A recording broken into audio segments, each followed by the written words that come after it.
one of our esteemed cocoa producers here from Tobago, Mr. Duane Dove. Good morning and welcome, sir. Good morning, Brother B. Nice having me. Very good. All right, so just recently we had a conversation with one political party leader, Dr. Denise Arafat, and she spoke about the pest issue and maybe legislation needs to be put in place to control, giving farmers the right to eradicate some of the pests. However, you do have a system that is, should we say, nature friendly, or yeah? It's called the whaling system. Let's speak to us about that system that you have to chase away the pests. Right. Well, Brother B, first and foremost, keep up the exercise. You're looking very well. Thank you. Yes, indeed. Right.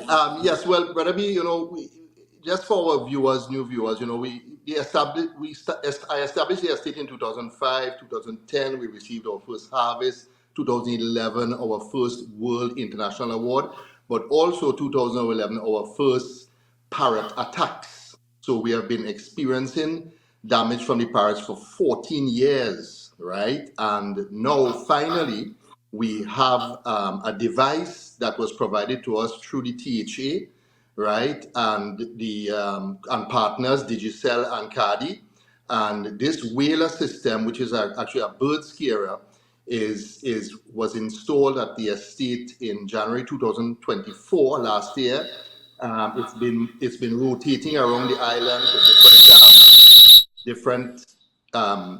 different farmers, and now it's back at Tobago Cocoa Estate, and it has shown the best results ever against the parrot problem. So I have to say it's the best thing that has happened for us. Very good. So it's an artificial sound system like an eagle, or what type of bird it sounds like and what it does and how it works, so that farmers, and how can it be accessed? Right. So, Brother B, it is basically a machine with 4 speakers. It's placed on a scaffolding, so you have to have some height. And it is manufactured by a company in Canada, and it's really used at a lot of airports to scare away birds from bird attacks on planes, on the engines. So really and truly, it is a recording. It's a program, right, that has a series of different songs, different frequencies that really scares the birds. It's distress songs, right, to keep the birds away. Mm-hmm. So that is actually what it's doing. However, Brother B, the distress songs have to be regularly updated. So right now, we just got a new program, all right, with new distress songs that we have been recording for the past 6 months at Tobago Cocoa Estate, because it's always best to get local distress songs. And that is now going to be installed with the help of the THA Forestry Division. And it couldn't come in a better timing, Brother B, because our next harvest is in 2-3 weeks' time. So it is really a device that is effective to farmers having problems with parrots and cocricos. Right? Now, it's very important this machine doesn't fall into the wrong hands. You don't want somebody getting this machine, putting it in the bush, and then it just get mossy and damaged and unmaintained. So it is important that it gets to the right farmers so they will have use for it. Right. I'm trying to get how it works. Is it manually operated, or it automatically turns on, or is that systematical? Let's say every 15 minutes or every 20 minutes it makes the sound. How does it work really? Well, Brother B, it starts from 6 o'clock in the morning and it goes all day. All right. Now, we have tours to the estate. We have school groups coming. We have tourists coming. We have companies. So we would turn it off because the noise could be annoying because it's loud. So, but it goes all day. It's worked by a solar panel, right? So that's where it gets its energy. And the machine has proven to be quite worthy and conducive to the weather conditions. However, the solar panel is to be discussed, right? There's a couple of components that could be changed, but in general, it keeps going basically all day. Oh, okay, fine. And I understand how annoying that can be, but it keeps the pests away. But parrot in particular do have a season when they travel together and they nest and they breed and so on. However, Cocrico, they don't have any season. They're just on your farm at any time. And so this tool is very important. How can, well, I asked about the access, but farmers are aware of this in Tobago? Is it that it's brand new? Tell us how popular this is and how fast spreading it has been already. Well, Brother B, it was first introduced in Trinidad by the Cocoa and Coffee Industry Board, right? This was just after Corona, I think. So they tried it in Trinidad first, and I heard about it, and immediately contacted the manufacturer in Canada, and then after that, I set up a meeting with the chief sec and the secretary of agriculture, who were very supportive, very helpful. And immediately, they said that, well, listen, this is something we need to seriously look into. And they did that obviously because, after 14 years, I mean, we have worked with all the different governments in THA and central government, and everybody has been supportive of what we're doing for cocoa in Tobago and how we brand in Tobago International with our awards. But this is the first time, to be honest with you, that we actually got something that showed tangible results, right? So we are delighted, we're elated, right, by this whole development. So the question is, I think the THA would like to access more of these machines, right, to distribute to farmers in the island. But Brother B, this is just a short-term solution.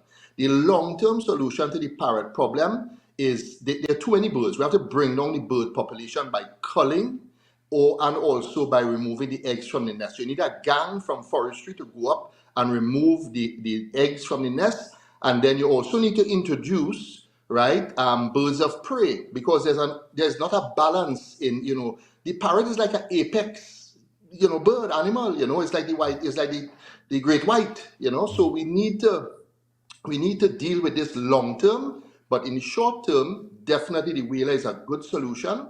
The whaler will also encourage probably people to go back into farming, all right, and secure our food security on the island. And who knows, because when you're planting cocoa, you're planting plenty other companion crops and cassava, you're running pumpkin, you're doing all kind of different things, right? So this could be a solution, a very good solution to bring back farming to Tobago. And maybe we could start exporting if we could export from Tobago. So you never know. So right. It's all good for me, Brother B. It means that we could probably start launching new products. And also this year, this July, we will be commencing with our 10,000 cocoa tree project, which I've been trying to do for the past 5 years. We will be planting 10,000 trees starting July this year, and we'll continue for probably about 2 or 3 years, but we're securing cocoa for the future. And once we know we have the whaler, we could do things like this. Very good. Now, we spoke to the future of cocoa production a while ago, and now you're speaking about 10,000. Is it within the Duane Dove estate, or is it that you are introducing new cocoa farmers to this industry? Because clearly it's very lucrative, and we know the successes that you had. Is there an intent to expand, having other cocoa farmers get on board? And of course, you spoke about, well, you didn't say shady, the immortal and all these trees are dying. What type of shade would you recommend for this new generation of cocoa farming? Well, first of all, yes, the 10,000 trees are going to be planted on Tobago Cocoa Estate. All right.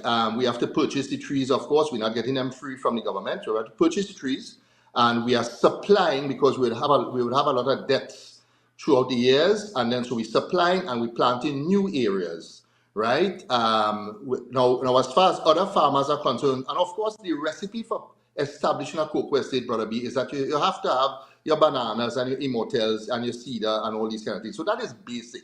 You need to do that first before you can start to plant, right? As far as farmers are concerned, they can access cocoa plants from Trinidad at Centeno La Reunion estate. They have plants there, the different Trinitario TSH varieties. You just need to contact them and place an order, right? And then bring them to Tobago. So it's as simple as that, really. It's no rocket science, right? But yes, we are planting, because remember, Brother B, I do not sell cocoa beans. The beans that we get at Tobago goes to our products that we make chocolates of.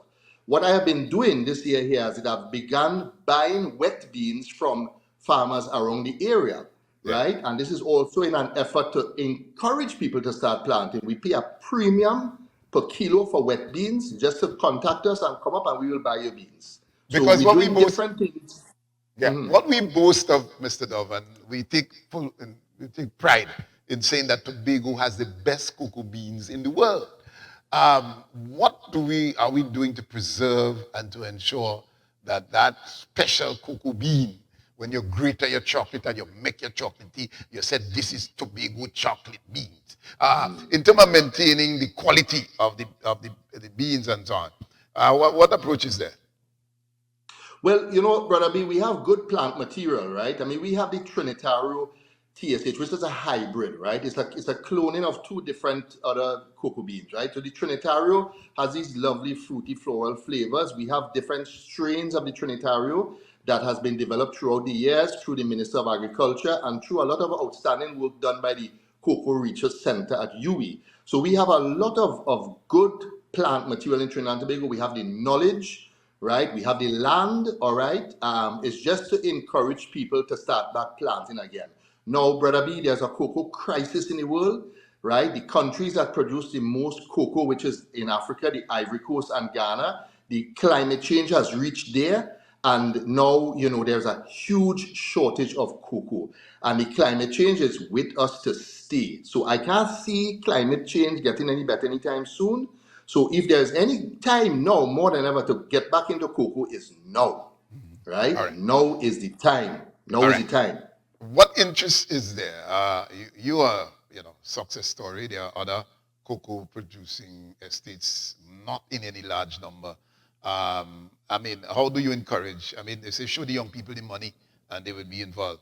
Are there any interest in the schools, maybe giving the education and the value or what cocoa can bring to individual who invest in a cocoa estate? Talk about the next generation of cocoa producers in Tobago. Are there any interests? Well, Brother B, I think that definitely this should be introduced into the curriculum somehow. I mean, okay, cocoa, coffee, all these things were colonial crops, and there is a sort of a dark side to that.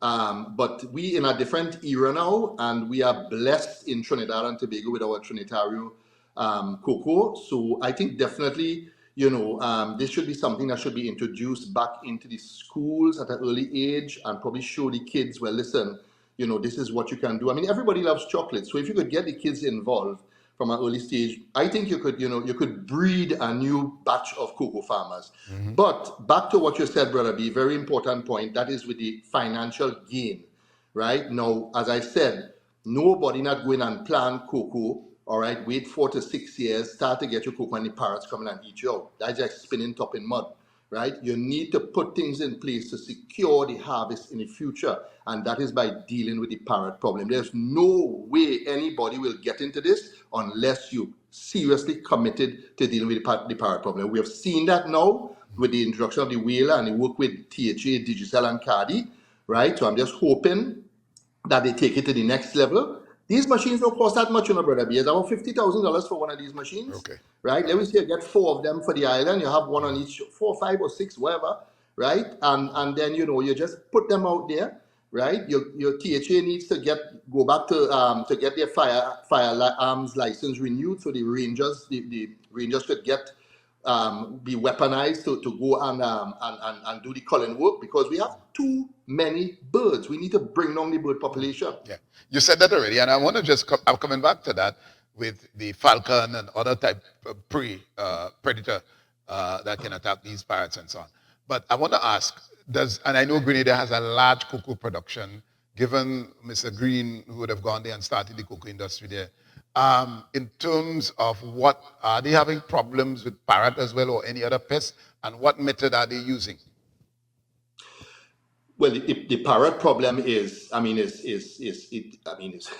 Tobago, it's in Trinidad, it's across the Caribbean. I mean, they're just all over the place. They're like flying piranhas, right? So, and I think, if by a nice ecological way, organic way to get this thing under control is really by introducing the birds of prey, right? You mentioned the hawks, the falcons, right? These birds have been, hunted out, and stuff like that throughout the years, and which has allowed the parrot population just increase. So definitely, I think for long term we need to introduce these birds of prey again. But in the short term, we need the Wailer, we need the culling, and these methods to get people back into agriculture because into cocoa. And remember, Brother B, I'm talking cocoa and all the other companion crops which goes into the food chain, because it's bananas, it's cassava, it's plenty ground provisions, etc. So it's food security for Tobagonians,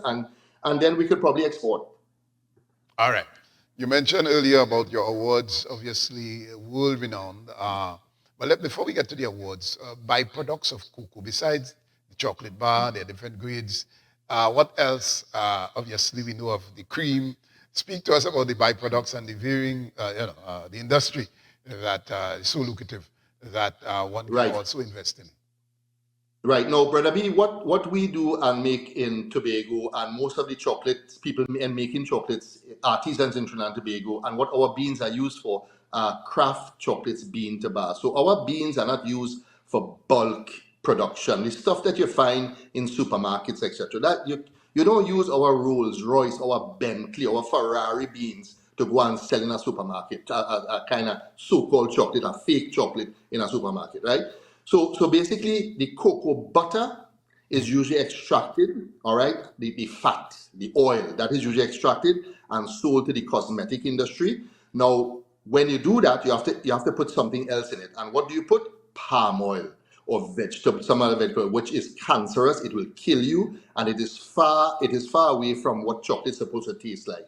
So for me, I would never, ever, ever, ever separate the cocoa from the butter from my recipe to sell the butter to some cosmetic company and then put in palm oil in my recipe. I'll never do that. That's madness, right? Okay. So for me, Brother B, and for the cocoa that we will grow in Trinidad and Tobago is to be used for making high-end chocolates, all right, and not some kind of a crappy fake chocolate that you find in the supermarkets, which is just a bunch of sugar additives, and it will kill you. All right. Well, let's stay there. Because I have had, the privilege of having chocolate, the real chocolate bar in Grenada. They said this have no, and I really did not like it because it was not sweet. Just speak to the different grades of chocolate bar. When it's too sweet and it's too milky, what has happened there? And what is the recommended approach to producing the real chocolate bar from your standpoint and your experience? Well, Brother B, for you as a person who is conscious about his health and training, you should not be eating anything under 70% cocoa solids, right? 70%. So stay away from the sugar, stay away from the milk, right? Anyways, right. That will put on another 15 years of your life. All right, so you have the milk chocolates, Brother B, which usually is about 30% cocoa solids.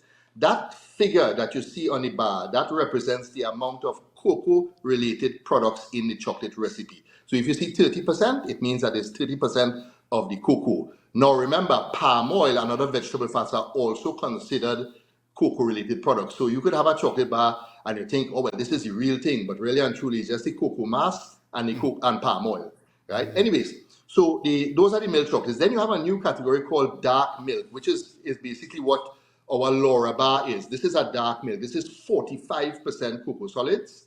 After that, you have the pure dark, which is 70. And this is our Tobago, 70% cocoa. So the 70 would not have any dairy products, Brother B, and it would have less sugar, right? Whereas the lower in cocoa content you go, the more sugar, the more additives, basically. Mm. All right, let's talk about of course, your production or, making of the bars and so on is not done here. It's outside in Switzerland, some part in Europe. Where do you do your production? Right. So I have a very good friend of mine who I've known for the past 30 years. He's a French guy. And, I came back into cocoa in Tobago because I've been working within the food and beverage industry in Europe for almost 35 years. So, and I've been working with chocolates for almost 35 years. As a trained sommelier, I did wine and chocolate tastings. My signature thing is rum and chocolate, etc. So I made friends with this French guy, and I like his style tremendously. So I make my chocolates by him in France, right? Our market, Brother B, is really not in Trinidad and Tobago. However, you can get our products in Trinidad and Tobago. And to make a kind of chocolate of this kind in Trinidad and Tobago and get it out there is also a hell of a task, right? So basically, by having our chocolate made as it is right now within the EU, we basically are promoting Tobago. As you can see, our brand is Tobago Estate. On the back of it, there's a QR code. You go in there and there's a whole history about Tobago. So we promote this product as a promotion, a marketing tool for the island, to be honest with you. And also, we are always in many different international awards. Right now, we have just been informed just 2 days ago that we won a prize in the European leg of the International Chocolate Awards. We'll get the results in May, the 25th of May. We'll get those results. And then if we might go to the world final. So by being out there and being with all the big guns, it keeps us polished and it keeps us competitive. But you can obviously get our chocolates in Trinidad and Tobago. It's not a problem. Very good. But you mentioned the awards. Just this new one that you will get within a couple of days from now. Some of the prestigious ones that you've gotten before. Just to remind us, because Right.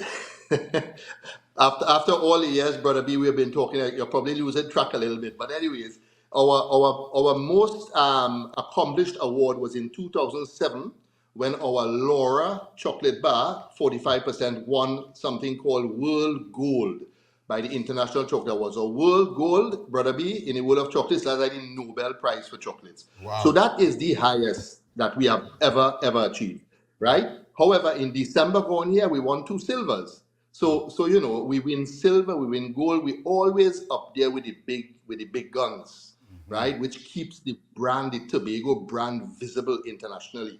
We have so many people who contact us who buy our chocolate bar and say, so where is Tobago? How do we get there? We saw the pictures of your estate. It looks so beautiful, etc. So, having the Tobago brand on the products and winning awards, it's really promoting Tobago in a big way.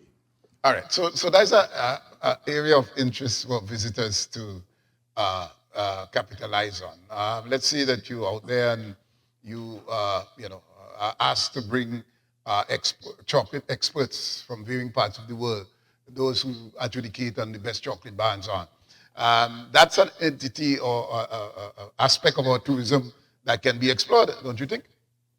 Of course, definitely. We have a trip that we offer every year from Scandinavia, every January to Tobago. It's called Culinary Tobago, right? Tourists come down for 2 weeks, right? They're in Tobago for 2 weeks. We encourage them to try the local cuisine. They travel around. We give them a whole list of things to do. And also, of course, they do 2 or 3 trips to the estate. They get to see how the cocoa is grown and stuff. A lot of people, a lot of foreigners, you and I, we grew up with cocoa, right? But a lot of foreigners, they only see the finished product. They only see the paper and it says chocolate. They have no idea what happens behind it. So what we do is that we show them everything from how we plant, how we shade, how we do agroforestry, which is very important, how we ferment, micro-fermentation, how we sweat our beans, how we sun-dry, how we store the beans to keep the aromas as fresh as possible before we make a product of it. So absolutely, this is a way to promote Tobago, chocolate tourism, if you want to put it that way. You mentioned the sun drying. Yeah. And we grew up with this phrase, if you have cocoa in sun, you look out for rain. Let's understand what that means now. And you go to Grenada, and I could only use Grenada as example, and when we go to Charlottesville for Treasures Day, we see the tray open and close, but we don't know the importance of it being sun-dried, and it cannot get wet. On your estate, obviously, you do have your staff that would ensure the quality of the beans are given that level of care. Just a little snippet as to the rigorous attention that these beans need to come to the quality that is needed to produce the chocolate bars. Well, Brother B, after about 5 to 6 days fermentation in our sweat boxes, we then put the beans out in the sun. We lay them out flat in the sun in the cocoa house to dry. And obviously, even though we have all these weather apps that could tell us when rain coming, you never know when the rain will come. So we always have to have somebody present, right, to make sure that the beans do not get wet. The roof is on rails, so we can close it and shut it and open it. And also, we have to continuously keep turning the beans with a radu, which is a wooden rake, right, to make sure the beans have a nice, even surface. At the end of this practice, we also have a moisture meter where we can check the moisture content in the beans, and then we also do a cut test to see the structure inside the beans before we will know that they are ready. So a lot of attention, Brother B, is paid to what is happening before it even becomes a chocolate bar, right? And this is why we win our awards, because we pay attention to the details. Yeah, right. So coming to that, there's an idea or an approach to having, is it chocolate beer or the beer industry? But before that, are you open for children to be at an excursion, maybe a classroom or class, to see how this whole question of the cocoa beans being prepared with the, and so on. Are you open to that at your estate? Well, Brother B, we have a lot of schools and church groups on camp who come to the estate, during the summertime. In 2 weeks' time, we have a group from Trinidad, QRC, 60 14-year-olds, 60 14-year-olds coming up for a tour of the estate. And we have our guides that show them and take them carefully through. And they get to taste chocolate and cocoa tea. We make cocoa tea and we serve it. Right? We even charge up the dirt oven, because the dirt oven has been renovated, so we could bake some cassava bread for them to taste. So all these heritage things, yes. So of course, and I think is we need to invest in the future for our children. So we need to educate them and let them know about cocoa and the benefits, etc. So definitely, we are very open to having school groups, etc. I enjoy that thoroughly. Very good. All right, so let's get to the beer making. The beer. I'm trying to, fathom as to how this can be done. But clearly, this is a new approach to what byproduct or the byproduct that can come out of the chocolate beer making. Talk to us about the approach, how it's going to be done, and where. Well, Brother B, I was at a trade show like 3 years ago in Denmark, and but next to my stand there was a few guys who were displaying a craft beer. Right now, craft beer is something totally different. The taste profile is totally different from what we realize as beer.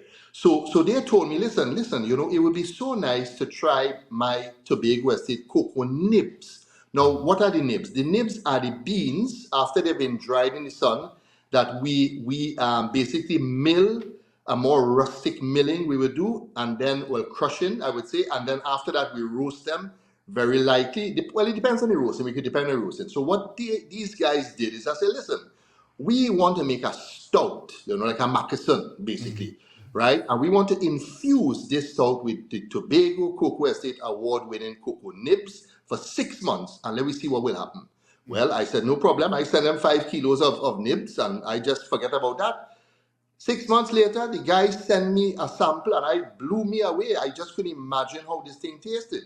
And I always try to be innovative and looking for new ways to expand our brand and do things. So we did a pilot project with them.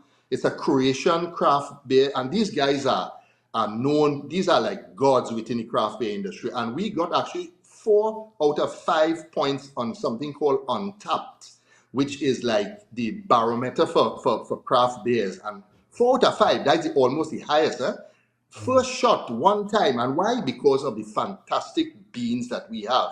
And of course, the craftsmanship from these fellas. Anyways, so we did that, all right, and everything done, all finished, right? So we're doing a new production, all right, for this coming September, in a smaller can, so we get more volume. And if the Wailer keeps performing for us and we could get more cocoa beans, then we could make more beer, right? But that depends on how things go. So yes, so we will continue with this beer process. So it's a stout, it's an imperial stout, right? That's infused with Tobago cocoa nibs. And it's not to say it tastes like chocolate, but you get that chocolatey aroma on the nose and in the aftertaste. And it is totally enjoyable. You don't serve it too cold like Carib and Stag and that kind of stuff. This is like 10 degrees Celsius. So in your fridge, and you take it out and you let it stand for 5-10 minutes, and it's wonderful with the chocolate. Well, I can't wait to taste it. All my mouth start to water. My beer belly now start to grow because this thing. But when is it going to be available in Trinidad, in the Caribbean, basically? Well, as I said, Brother B, I'm hoping now, before we did like a half a liter can, we're going down to 33 centiliters, so we get more volume from it. And I have all intentions to try and get this done for Christmas. The next production is in September, because right now the nibs are being soaked in the beer. So, it has to soak for a certain period of time before you could actually, can it, right? And filter and stuff like that. So it's in the making, and I'm hoping, before for Christmas, it would be nice to launch it for Christmas. Yeah, man. In And Tobago. we'll have a beer. From your. Well, of course. All right. All right. Anything else you want to share with us before you go? Well, I have my chocolate book, which will be launched in the next couple of months or so, 3 months. It'll be available in English, and it's a book dedicated to chocolate, the history, the everything behind it, what our journey at Tobago Cocoa Estate has entailed. And you're going to get some chocolate recipes also, but it's going to give you a lot of insight into the industry. And I think it's going to be a very educational book, and also entertaining to read. So that is in the pipeline. Great. All right. We want to thank you very much for being with us, and of course that wheel system to get rid of these birds, these pests. We look forward to that, and of course the predator birds, the falcon, and all of that. Maybe to come in great number. Whether we have to import them and let them go and so on. But clearly we need to protect these crops. Yes, thank you, sir. All the best. All the best. Have a good day.